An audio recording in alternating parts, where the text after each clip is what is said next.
My name's Austin Selleck. I work at Prismine in Prescott, and I've been here for about 8 years now. So basically, we were trying to get compound on the line, and there was a reel blocking the access way. So I saw my coworker trying to move the reel by hand. So I tried giving him a hand, and it rolled off the mat on the floor. I then got my arm caught between the reel and the ladder, and it took about 4 or 5 guys to come over to push it off with a reel mover. After that, I couldn't feel my arm and my hands for a couple months, so I was on light duty for a little while. And yeah, eventually it came back, and I came back to work, and it's better now. I think what led to that was complacency, fatigue, and rushing. Like I said, it was early in the morning, start of a shift. We just needed to try to get that reel out of there and get compound in. It was probably mind not on task, because I wasn't thinking moving that reel without a reel mover or a fork truck. Sometimes rushing around, but ever since my accident, it's like I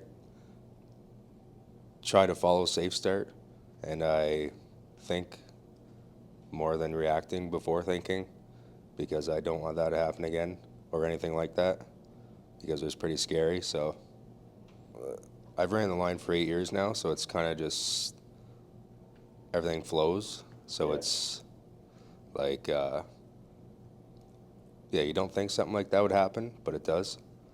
And then you got to start thinking before reacting, I guess. Basically everything after my incident, like I follow Safestart because it's almost life-changing, really. Like it was. Because I thought, well, I didn't want to lose my arm, and I thought maybe I was going to. So now it's always think before doing, no matter what you're doing at home, at work. It could be anywhere, so. Yeah, so we had to leg some reels, and they were quite large. I can't remember exactly how big, 108s maybe. And so they were all legged, and we had to fish the steel banding underneath and then pull it over and do it up. And as I went to reach in to grab the steel banding, it kind of jammed up in the cart, so I reached in further, and that's when I cut my arm open. But I didn't know right away because it was so sharp, so I hardly even felt it. It's just when I pulled my arm out, I saw the blood, and then I was like, oh. So yeah, I went to the bathroom, and when I looked at it, it was just gaping open. I almost passed right out. So luckily, some of my coworkers came up with some first aid stuff right away and just wrapped it up, and it wasn't pretty. It was just like, gauze and duct tape, but yeah, we had a certain amount we had to do, and I just wanted to get it done. And so yeah, just I think rushing, and I mean the cart jamming up didn't help, but other than that, we were aware that it was sharp, but I was more afraid of like when we would pass it over to like cut myself in the face or something. But I had my glasses on, but I was more afraid of that than my arms. I never even thought, and I was sure in my head that I was like reaching far enough out, but I wasn't. We talk about it in the morning in our safety meeting a lot, so that we kind of are aware of like maybe kind of put the spotlight on a certain thing kind of daily, so that we kind of, it's fresher in our minds. Because yeah, it's easy to just do the routine and forget about how, the risks and stuff. So I would say that's probably the biggest one. Hi, I'm James Holliday. I had an incident at work where I lost a part of a digit. So I was running the stripper line, stripping cable. It was, shift lead, go, can you hurry up? We need to get back to the CVs right away. The previous operator had moved those rollers and put them in upside down, so I couldn't get them out, and I tried for about half an hour, 20 minutes. And because the shift lead was like, oh, we need it back, so I just said, I'll just go without it. And then as I was feeding the cable in, it had caught, because my hand, because the rollers, you wouldn't get your hand in there because they were spread out. And my hand got sucked in to the rollers, and luckily it only took a little bit. But it was one of those, when I first started running the machine, I definitely wouldn't have done that, but I got complacent with it. Not as a, afraid of it, essentially, right? Like, oh, I can do that. I've done it 100 times, right? I can run without those rollers, basically, and it bit me in the end. With this, like, it's the cold weather affects it. It's like a daily thing. This affects my life daily, basically. I mean, I slow down now. I think, think about the actions and what I'm doing instead of rushing. Like that day, I was rushing and just complacency, right? I've done it lots, and I need to get it done, kind of thing. And so it's one of those, instead of actually looking and stop. I should have stopped, fix the rollers, and then carried on with my task. Well, I mean, yeah, with 5120 today, they had asked us to start it, and I said no until I said, I want you to prove to me that it's safe. I know I need to see. I know oh, you guys made changes, but I want you guys to show me that it's safe. That I'm not going to have that fireball come, Or before I would have said, okay, it's safe, and let's run the line and let's get it going. But now I'm like, I want to see that. Like, let's just slow down. We're not going to rush through this. Rolling reels, if a reel gets away from me, I just let it go. I don't try and stop it or put myself in the line of fire. Like, I don't just, we can make more cable, Yeah. kind of thing, right? Yeah. Like, I don't really care about not to say I don't care about the cable, but it's like, I'm not going to put myself in harm's way to save cable or to save a piece of equipment. It would just be, just kind of step back and let it happen. And then we'll deal with that after, right? A big one is I always have safety glasses at home now, where I'd never put them on years ago. Like doing something, you just do the old squint, Now I always have safety glasses in my truck and the toolboxes at the hunting camp. Like, they're everywhere, right? So you always got them on. The guys are over, here, throw these on. Throw them in your truck. It just takes a second. There was one here, actually. I was prepping cable, and I was pulling the shield, and the shield had snapped, and they actually hit like the pliers went right into my safety glasses. Like, if I would have had them on, I would have buried it right in my eye. Like, that was probably the biggest one I can remember right now. I was like, it kind of took a minute there. I was like, holy, that one freaked me out for sure. And I was bad at the time. I was new. I was bad at putting them on my head and not like this, right? So then after that, I really paid attention to putting them on my face. And not so have those habits of putting them on my top of my head, right? That was one of those close calls. And one of the, just an innocent thing, like, prepping cable, snap.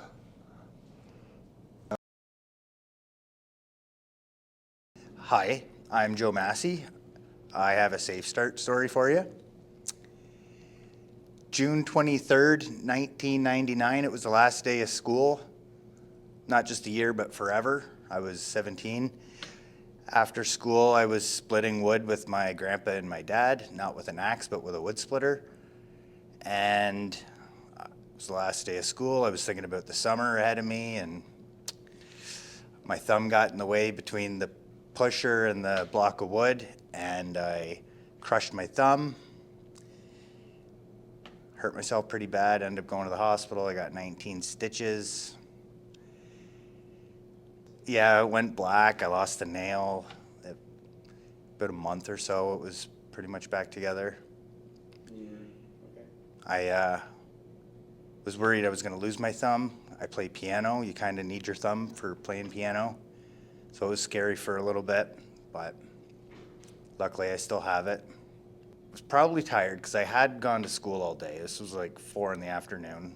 Went to school all day, came home. And then mine probably wasn't on task because it was the last day of school. I'm thinking about the summer ahead of me. And well, it kind of makes me realize that you can't rely on the company to keep you safe. Like, they do everything they can, but it's up to the individual. Don't put your fingers where they shouldn't be or whatever it might be. You got to keep yourself safe. That's pretty much what I think, but I don't like seeing blood, so that's a good reason to keep people safe, but. Hi, my name is Ian. My Safestart story is fresh on the mind. It just happened the other day. We were about to dump a plastic bin of scrap copper into a scrap copper box. And it was in a plastic pail with handles on the side. And the bin must have weighed close to 100 pounds.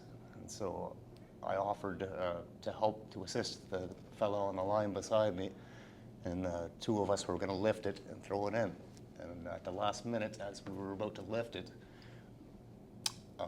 we realized that the handles could possibly snap on us. And so I think it was good that we were proactive rather than reactive, and that the two of us, through communication, came together and were able to squash this problem before it became something severe. So at a previous job, I was working at a plumbing and heating warehouse, and throughout the day you would pick your orders, and then after the shop would close up at 4, all the order pickers would head down to where the trucks are getting loaded, and they would load the trucks for the morning. And so I loaded up my transport, and then when I was finished, there was an order of PVC pipe that had to be picked and some copper pipe. And so I had to go, I had to go maybe 100 meters to the next warehouse and grab the order of pipe. And so I put it on my shoulder. While I was gone, somebody figured that I was finished loading the truck and lifted up the dock plate. And so there was a gap between the floor and the truck. When I came with the pipe, I had no idea. Went right down, scraped my leg all the way up to my knee. It could have been much, much worse. I've heard of all kinds of injuries that have happened that way where they have been much worse. But in comparison from that story, from my last story, the communication wasn't there. If all I had to say to somebody was, hey, I'm just going down to grab that pipe down there, I'll be right back, none of this would have happened. And I just think, in comparison to the story that I just told about us being proactive, I think the two of those can be compared.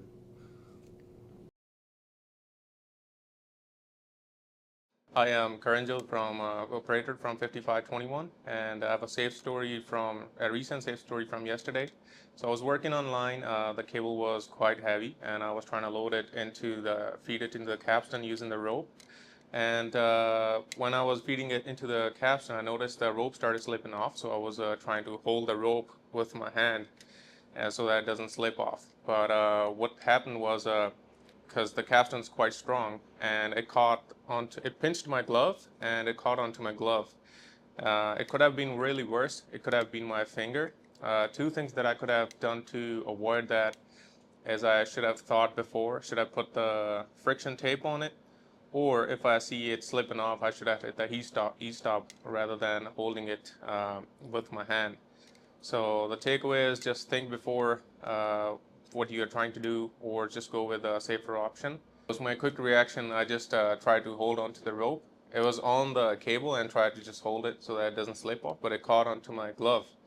Could have been my skin or finger, but it could have been really worse. But luckily it was just my glove, and I just took my hand off, and my glove went with the cable.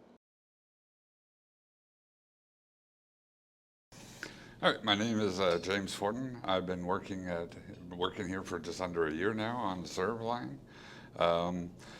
In my previous job, I was a meat cutter for 30 some odd years, and I only wish that we would have had this type of training back in my previous stores and that I worked at, because I'm pretty sure that it would have benefited not just me but everyone else that worked there.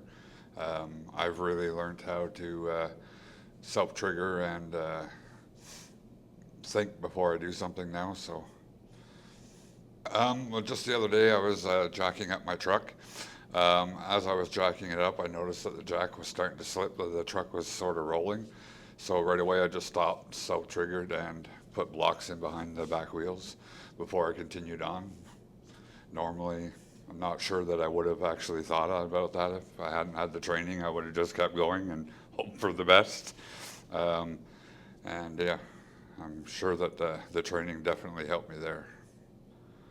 I was using a grinder that we had previously removed the guard from, and yeah, I was using it, and I did have cut gloves on, semi-cut gloves, and complacency, I went to reach for the trigger, the switch to shut it off with the same hand that was on the grinder, and I stuck my finger onto the blade. I was quick enough to move it away that it just cut through the glove, but yeah, it definitely could have been a lot worse. So now my guards are back on the grinders, and I don't take them off.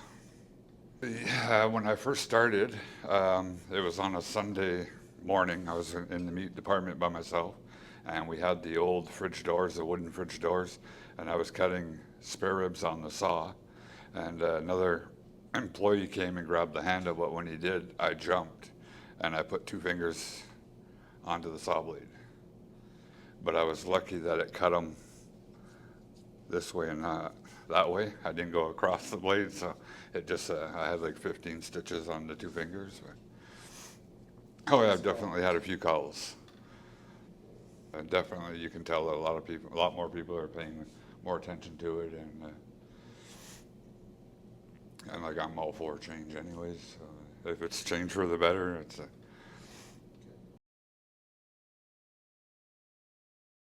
Hello, my name is Vernon Markel. I've been a Prismu employee for 18 years. Safestart has really helped us over the years. We used to break some rules. We had a wire break at 5531. We would take the welder, 2 of us would carry the welder, tip it under the cable and the welder wire, but then we realized that we were gonna do it one day and it self-triggered that we can't do this because we could drop the welder, one of us could hurt our backs. So we just stopped and thought of a way to do it easier. We walked around, took it around, came back around the cable, took an extra 3 more minutes, but no one got hurt, no one couldn't drop the welder, nothing got broke. So Safestart helped us to do that because we would have did it the same way, been doing it for years. I think it is helping for sure. Like, some people think it's a waste of time. I don't think it's a waste of time. I think it's really helping our plant. Yeah. Over the years, you can see this safety it used to be one of the biggest things here, was just get the job done. It doesn't matter how safe you did it. But now they want you to be safe first before you do your job, which is a total opposite of before. I think, anyway.